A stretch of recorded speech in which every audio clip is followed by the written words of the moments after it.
Hey, everybody, thank you for joining us tonight. Coming off of what I thought was an ultra successful WarGames NXT TakeOver here in Chicago tonight, and coming off also what's been an incredible month and a half, maybe 2 months for NXT as a brand with hitting USA, running live 2 hours every week, and in my opinion, just creatively knocking that out of the park every week and putting on amazing shows to, Raw, SmackDown almost every week. This brand performing, triple duty, so to speak. It's been an incredible run, incredible period of time, coming off WarGames tonight, which I felt top to bottom was just spectacular, and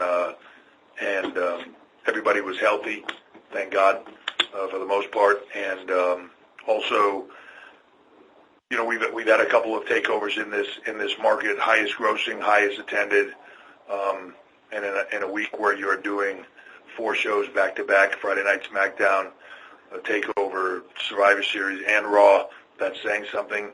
So incredible night across the board. Proud of this brand, and I a lot of them are going to go out there tomorrow night, Iron Men and women, and they're going to knock it out of the park again. This is the stuff when you're a young talent. It's hard to express. This is the kind of stuff that, for me, when I was that age, I would have been like, oh my God, this is the greatest thing in the world. Like having this challenge night after night, and then knowing that you're going to do WarGames tonight and then Survivor Series tomorrow. Like, to me, this would have been the be-all, end-all. And talking to them now, I think they agree with that, and I think everybody here feels the same way. It's just like this is the ultimate challenge of being able to prove the stuff that you're going to be able to look back at later in your career and say, man, we were the Iron Man of that time frame. So with that, I'm going to open it up to questions. And wait, you want to say this? Yeah. Oh, it's not as magical now that I just said you want me to say this. It's a note that he handed to me, but it is a fact that Shawn Michaels will announce the NXT Men's Survivor Series team tomorrow on the Survivor Series kickoff panel. We wanted to really wait. Part of it was great for intriguing for the creative aspect of the show, but also we wanted to wait before saying who was going to be in Survivor Series tomorrow on any of these matches for the most part, especially the 5-on-5, to see who actually came out of WarGames injury-free. And, knowing that,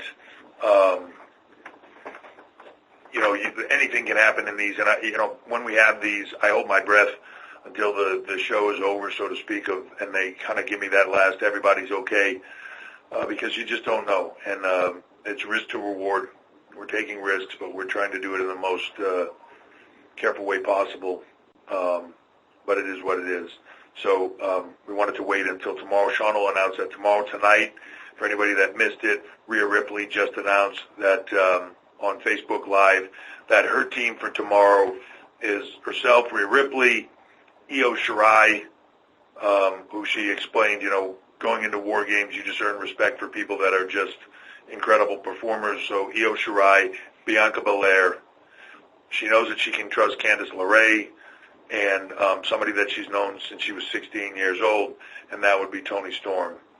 So hard to really not look at that and say that is the deepest team out of Raw, out of SmackDown, and NXT. That is the deepest, most talented team of the group. So it should be spectacular. I know they'll knock it out of the park. And a little earlier on Facebook, apparently somebody pointed out to me on the way in the door here, I said team captain Tommaso Ciampa would announce his men's team tomorrow. That was not what I meant. I don't know why I said Tommaso Ciampa. I actually meant William Regal. The beauty of live Facebook stuff is saying the wrong name. It's been a long day. But William Regal will be announcing, obviously, or having thoughts about who we put in that team, and Shawn will be announcing that tomorrow. So with that, I'll open it up to questions. All right, so we're starting the room. Anyone? Next? Yeah, sure. Paul, say who you are. Yeah, Nick Hausman with Wrestling Inc. You guys were teasing a very big surprise as the 4th member for Team Ciampa. Kevin Owens got a huge reaction, but we are in Chicago. CM Punk is backstage on back on WWE TV as part of Backstage. Have you talked to Punk at all since he came to backstage? I have not. Okay. So is there any interest in him coming to NXT or working at the Performance Center? No, I have not spoken to him. So, to be honest, we've not had that conversation. I know, he's working for Fox, and it's a bit of an arm's length from us, which, look, all this stuff is baby steps, but it's one of those things when people want something so bad, they're like, so you're saying there's a chance, you know what I mean? That's the moment in time that we're in. I even felt like today there was a moment where Sam Roberts was going to say or had said in the kickoff show a couple of times with or I can't remember if he actually said it or was about to say the person is in Chicago, and I was like, don't say the person in Chicago in the same sentence, because I feel like you're setting that up. The person is here is fine, right? It's just I understand it and I get it, but it is what it is at this point in time. Be happy. He's on backstage. He's doing something in the business again, and that is what it is. The rest of it, I've said it a million times. We've all said it. Never say never. But that's a long, long way from. And I know when you say that, then people immediately go, "They're working us," because there's nothing that you can say that will make people think otherwise. But it is what it is. But I promised an epic moment tonight. I think Kevin Owens more than delivered. Blew the roof off the building here, and just knowing Kevin as well as I know Kevin, this was probably one of the biggest moments he's had in a long, long time that he's been looking forward to for a long time. So it was awesome to see him in an NXT ring again. It was. And my follow-up would be, it was not lost on anyone that Matt Riddle hit the spear and the jackhammer tonight. Is there any interest in moving in the direction of a Matt Riddle versus Goldberg match? That's Goldberg. Okay. I don't know. I bet you. I don't know. I've heard of one of the confrontations they've had off camera that seemed like he would be interested in a match. I just don't know if on TV or. Look, who knows, right? I think there's a moment in time. I think that I didn't know he was going to do that. I think Matt's very smart. It obviously. You didn't know he was going to do that? Obviously garners attention. This is not the tell me everything you're going to do deal. So I certainly don't have a problem with it. I think if he thought that I did have a problem with it, he would have done it. I think there's a trust there. But it's one of those moments. It creates a lot of buzz. So I don't know that. He thought much more about it than in that moment in time. It would seem like the thing to do, right? And I think if you've ever met Matt Riddle, that's kind of how he operates as a human being. Yes, seemed like the thing to do at the time, bro. It was a good idea, man. Got people talking. Exactly. Yeah. So, Stephen Milhausen Sporting, was nice to be here, Paul. And just kind of follow on what Nick was saying about Kevin, and a lot of people saying on social media, what's going on right now with Kevin since he's on Survivor Series tomorrow night with Team Raw. Is it back to NXT full time, or is he going to still be in the match tomorrow night? To be honest, I'm not sure at this time. If he is in the match, interesting. Is he really in the match, or is he? You know what I mean? Like, that's an interesting dilemma, isn't it? If he's on Team Raw, but the night before he was facing off with the Undisputed Era and teaming up with Tommaso Ciampa and all those guys in NXT, interesting. What could happen there? I don't know. This is a moment in time of a lot of things have happened. It's funny how a mechanical issue with a plane that people blow up into something so much more, but a mechanical issue in a plane can create chaos that creates so much special, magical moments within it. And when you can capitalize on those things, it's amazing. So to me, that's what this whole month has been, and this is a part of that. Where does that go? Unsure. But sure does make it interesting. In the follow-up, when you look at the end of the match, and you see Tommaso and you see Adam on the top of the cage, what is running through your mind from the time they're getting ready, when the move is getting ready to happen, to the time they go through the air and through to the table? Yeah, those are the moments where I'm just holding my breath. And, the truth is, in this business, I've seen more people get injured, including myself, on dumb little things that, the stuff that the big giant spectacle spots that you really put so much care and thought into, yes, they're extremely dangerous. Yes, they're extremely impactful, but it's funny, just more often than not, it's the guy running across the ring that just turns his ankle and, he's out 6 months or whatever.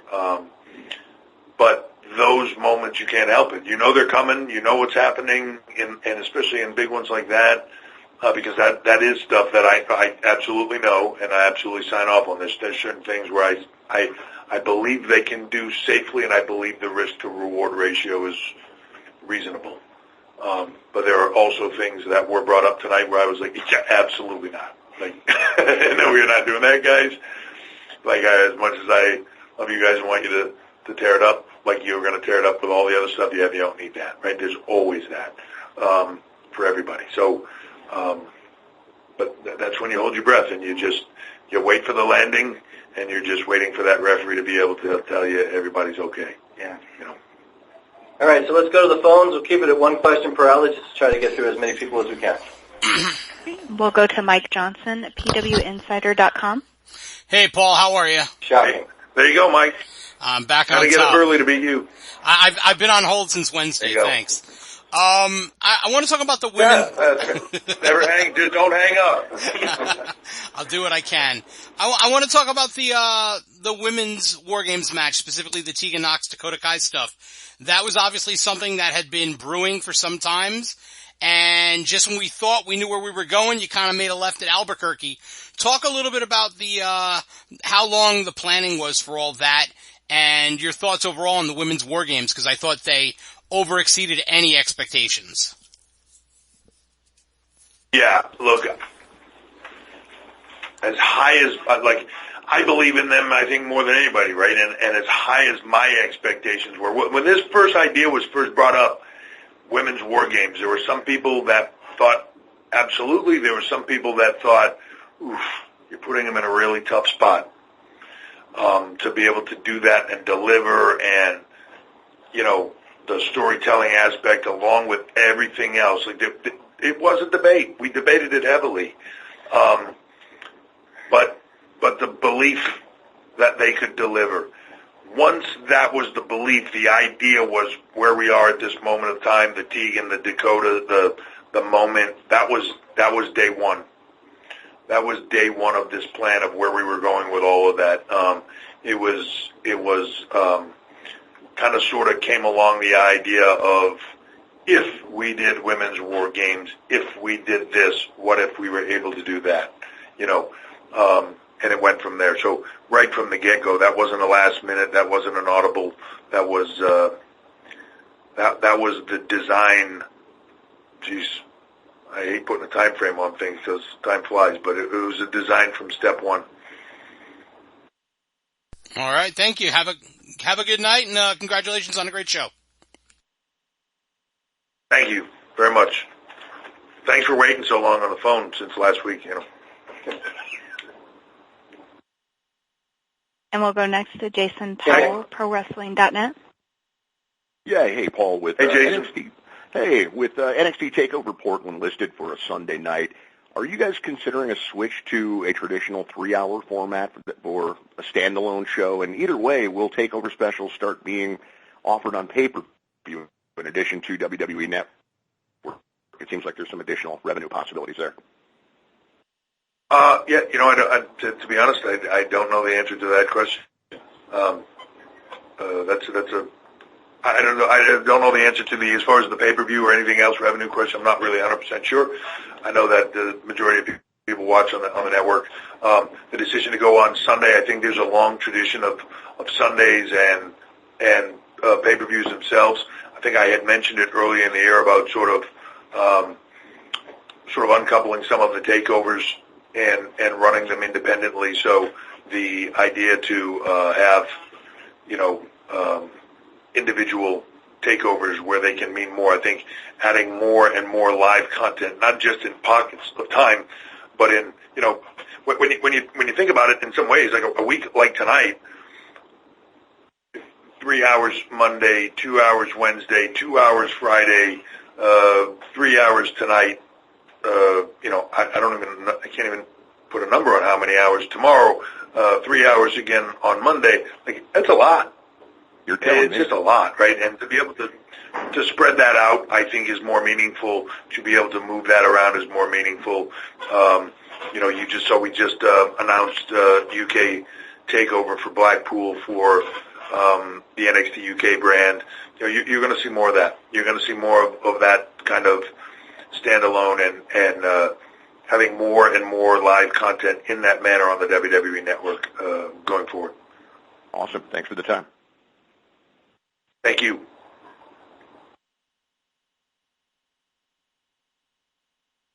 And on the phone, we have Jim Barcelone, Miami Herald. Hey, Paul. Great show tonight again. Thank you so much.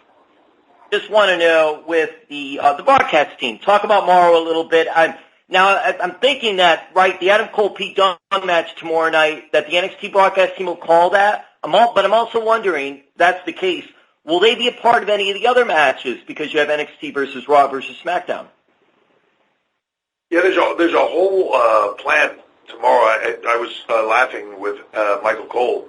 So he controls those teams, and I was laughing with Michael Cole the other day. I was like, oh my God, there's like more announcers than there are, I think, talent going to be in the building. Like there's 48 announce teams for all these brands and all that stuff, and they're all going to call stuff. But yeah, Morrow will be there, Beth will be there, Nigel will be there, everybody's there.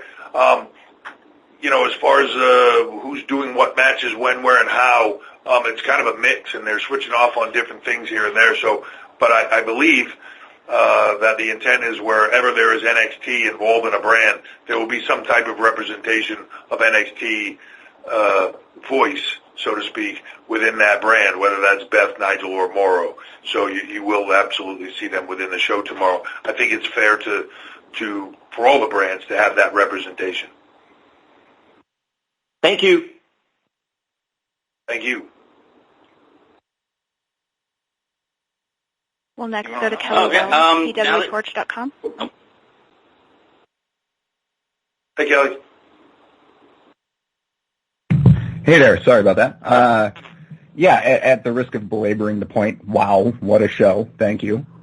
Thank you. So the women's match say that tonight. Too much, by the way. Anybody that wants to get on the line and just say, wow, what a show, that's awesome. You say that all day. It doesn't bother me. Sounds good. I do have more, but sounds good. The women's match tonight, it obviously did a great job of putting over Rhea, that's the obvious, and Dakota and Candice and Tegan, and I think a lot of these talents came out with, you came out of these matches with a lot more, a very clear direction of where these matches are going to go, whether they're on TV or on TakeOver, and WarGames has always been good as a match, but this time it seemed like these long-term plans were in place, and in both of them you came out with much more intriguing stories than we did in the past. And I was just wondering if there was any creative force, whether they be on screen or backstage, that you would call out as being instrumental in the telling of these really engaging stories this year. So I think it's the whole team. It's for me to call out one or two people would be unfair. But there's a whole team and that includes the talent, that includes coaches and production people, and we collaboratively work together to make these things the best. I don't care where the idea comes from, whether the good ideas or not. Talent are just as much of the product and the collaborative effort of all of this, and to its success. I just think that there's an ebb and flow in the business, right? In that, at moments in time, you need to tell the chapter of the story that gets you, oh my God, I can't believe that happened, and it gets me to the next chapter. Like, I can't wait to turn the page to the next chapter. But there also has to be those chapters that go like, wow, that was the end of this epic story, and I don't know where they're going to go next, but holy cow, that was almost like the season finale kind of thing. I think there's different moments of where you are with different shows, right? Sometimes you're going to do a show that feels like sort of the end of all this culmination of all these stuff, these different storyline beats, and then when you get there, man, they all hopefully delivered, and you feel satisfied with all of it. And then when you say, like, where are they going to go tomorrow? Like, well, I don't even know where they would start. That's great storytelling. there's also great storytelling where you do these moments and you think you're going to get that kind of payoff, and you almost come out of it with, more questions and more creative directions than you thought you had before, right? Like each Star Wars movie either has a different take, right? It either feels like the end of a story, or it feels like it might be the beginning of a story. Sometimes they're great where it's the end of a story and also the beginning of more stories. Like, oh my God, those are the best ones. Like, so it's all an ebb and a flow of where you're at in that moment in time. As for these, I felt like we did a really good job. Talent did a really good job in ring of telling stories that captivated you to tomorrow. Like, I almost feel like there's as much intrigue of tomorrow now, or I don't necessarily mean tomorrow being Survivor, but I mean tomorrow in the NXT world of what happens on Wednesday? Where does this go? And even before you get there, how does that all spill over into tomorrow, where they have to go to battle against Raw and SmackDown, and do these teams, some of these teams hold together? Do some of these, alliances hold together, or do they fall apart and lead you to something even bigger within the NXT landscape? So those are all really intriguing stories, and I think that it just makes you want to tune in, right? It does me, anyway. Yeah, well, I absolutely agree with you there. High fives to the whole team, and thanks for a great show. Thank you very much. Okay, we're going to go back to the room for another question. Hi, Ross Berman with WrestleZone. First of all, congratulations. Amazing show. I want to ask you about something you said earlier about uncoupling the takeovers from the traditional WWE pay-per-views, doing them on Sunday. Is there any chance that NXT is going to start doing more international takeovers, or is the idea that international takeovers should be reserved for the NXT region that area would be representing? I think that's a little bit of a work in progress, but I do look. It's a big world with a lot of really cool places to go work. Would I love to, as much as I can look at the UK and say, we're going back to Blackpool, I think they would do spectacularly in London. I also think we'd go to, the Hydro and blow it out in Glasgow. I think, we went to Cardiff and just, it was amazing. There's so many places, and that's just picking the places we go to on a regular basis. I think when you even get outside of those and start going to different countries and regions, oh my gosh, right? And then you start talking about NXT here, you bring those to this NXT US brand to any one of those places and kill it. I think you could go to Japan, you could go to Australia, you could go, right? It's a big world. I love to look at all of it. I love to bring them to all of it. Trying to figure out how to make that happen with live TV and everything else, right? That's the trick. But I do believe that, uncoupling them off of some of the, and I'm not talking about WrestleMania, because obviously there's still going to be a TakeOver WrestleMania weekend. I think there's still going to be a TakeOver on SummerSlam weekend, because those are big ticket events where, people are kind of coming in, and it's the big long trip to Mecca, right? And then you're going to come there. You got to go to WrestleMania week once in your life, and you got to do all the gigs and all the shows and access and everything else, and that's what all of this is. But the other ones, where they were always kind of piggybacked together, I think it makes sense to split them apart. I'd love it to get to a place, and I think a lot of people would, where, every weekend you're going like, hey, what matches are on the WWE Network live this weekend? What's the card this weekend? Oh, it's TakeOver this weekend. Oh, it's UK TakeOver this weekend. Oh, this weekend is TLC. That's the kind of thing where I think when you start getting into that and live on a reoccurring basis like that and spreading that stuff out, the value increases dramatically. Thank you so much. Yep. Okay, we're going to do two more on the phone, and then we're going to call it a night. And we'll go to Ryan Satin with Pro Wrestling Sheet. Hey, Paul. Great show tonight. So how does it feel for you personally? How does it feel for you personally just to see the excitement over superstars like Kevin Owens, Finn Balor, and the Revival returning to the brand from both the wrestlers themselves and the fans? Look, I think it's amazing. One of the coolest things for me is how many of the talent, for a myriad of reasons that you can imagine, come to me on a regular basis. Need somebody at NXT. Hey, I'd love to go to the UK, and I'd love to get in there. I'd love to do this. I'd love to do that. If there's a need, man, you want. Sometimes talent are off and they call up, and it's the funniest thing, people put schedules or whatever, but then you give talent a week off, and the first thing I do when you give them a week off is they give me a call and go, hey, I saw that NXT's running in St. Louis or something. Anywhere I could get on those shows? It